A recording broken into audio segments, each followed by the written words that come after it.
women table. Yeah. Yes.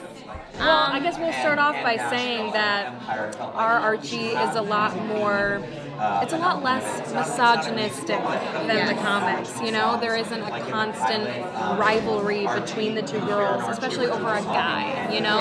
They have more to their lives than Archie. Yeah, that's the thing. There's more going on in their individual lives than just like the obsessions of Archie and who he's interested in that week. Yeah, right.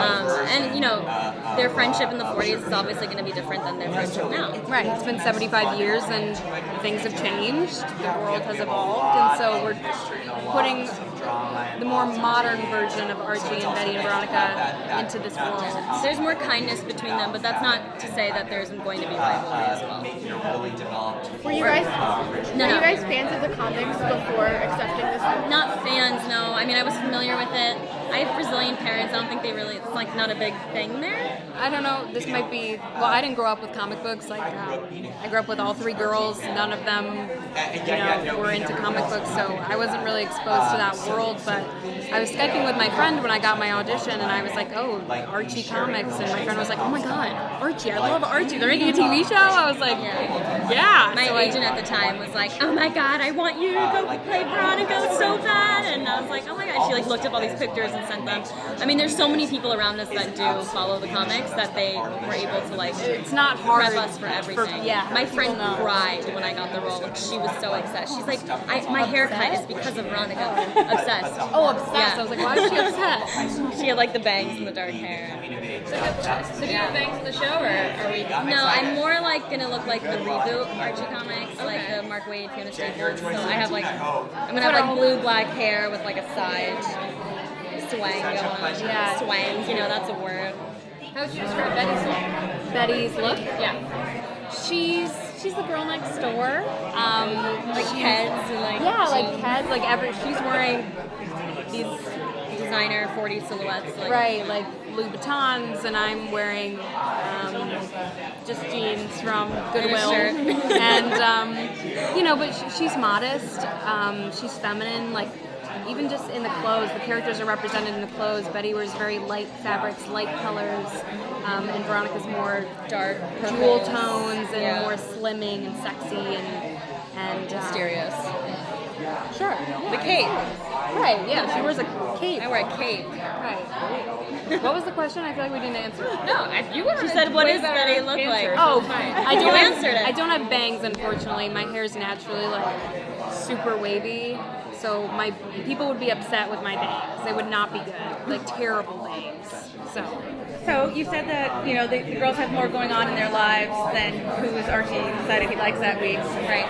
Tell us about the full lives of Betty and Veronica.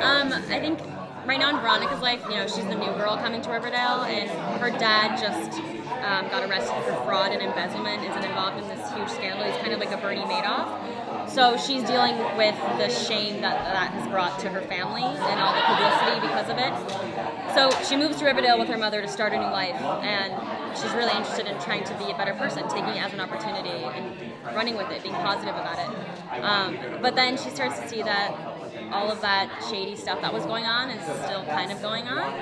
And so I think with her, there's going to be a lot of family problems. Yeah. Well, same with Betty. So you're coming into the show, Betty and Archie are lifelong best friends. Betty, they both come back from the summer, and Betty realizes, okay, I'm finally ready to tell Archie that I love him, and I've always loved him. And, Archie doesn't look at Betty that way. He doesn't look at her as a woman yet. Yeah. And so Betty is dealing with a lot of pressure from her mom, Alice. Betty has a sister, Polly, whom is the troublemaker, the bad kid. So, Betty's mom is really trying to make Betty perfect, the perfect kid, everything that Polly wasn't. And so Betty has a lot of pressure on her shoulder. Her mom hands her a bottle of Adderall and says, like, stay focused. Yeah, stay focused, girl. Forgot to refill your prescription. So, Betty is starting to crack, which is a good thing because she needs to break down in order to that's part of their friendship be confident. too. It's like, I'm trying to get her out of her shell, and I see the pressure of being the perfect girl. Yeah, exactly. And trying to keep it all together, and seeing that Betty's this talented, smart, beautiful woman, and I'm like, why aren't you like running shit right now? You know, like I'm like, why aren't you in charge? Like you should be strong. Like you should. It's just shining a light on how much pressure women are under, and how we don't have to conform to these things, you know, to be all things at once. Yeah, we can be anything. We can be wherever the hell we want to be. Yeah, I like it.